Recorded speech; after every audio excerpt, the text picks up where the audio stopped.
Hello and welcome to coverage of Grand Prix Quebec City. Marshall Sutcliffe in the booth with Frank Karsten, and we are ready for the 9th round of action here.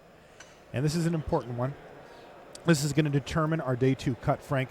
And we've got Pascal Maynard, who's actually 6-2. The record looks a little off there against his opponent Max Dor, who is also on the same record. And we've got a weird matchup here, Frank. Not one that I expected to see playing for day 2. Indeed. So this is a bubble match. The winner makes it to day 2. The loser, well, has to do something else on Sunday. And Pascal Maynard is playing 4-color Rally. This is the deck that Matt Ness played to a 7-3 record at the Pro Tour. Mm-hmm. And what it is trying to do is to just build up a presence of creatures on the board and in the graveyard using Jace as well as Collected Company. Then draw a bunch of cards with Grim Harris specs and Scry with Catacomb Sifter in order to find Rally the Ancestors, which allows the deck to set up the combo of Nantuko Husk plus Zulaport Cutthroat to finish off the opponent in one go. Now Maxime Doré on the left side of your screen is playing a very similar deck actually.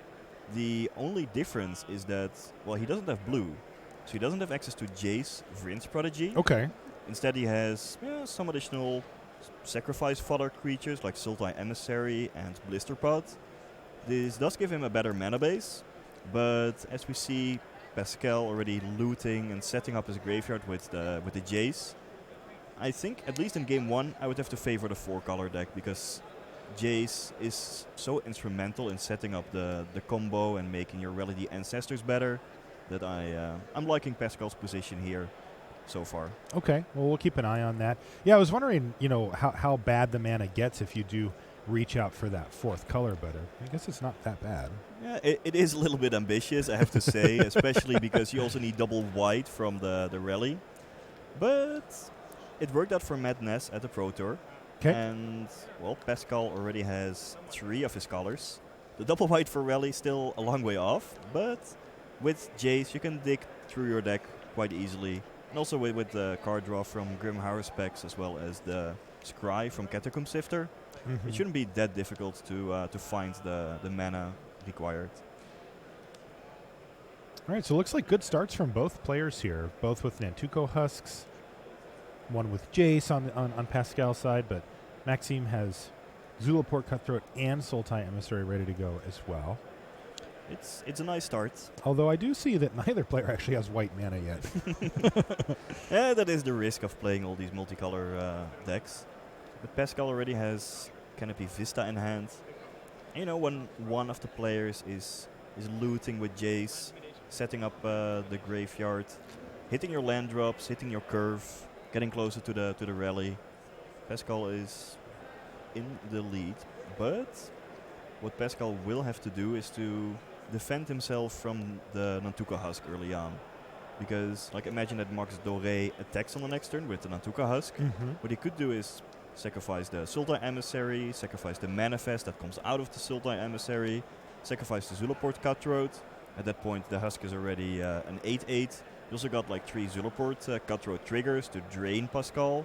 So if Max would play some additional creatures, something like a Blisterpod, which is also in his deck, it's not inconceivable that he can actually set up a lethal attack with Nantuko Husk on the next turn. And you know what? Pascal agrees with you here, Frank, because he just played Sidisi's Faithful, and he's targeted the Nantuko Husk with the exploitability there. So it's going to go back to hand, so Max does not have a chance to use it.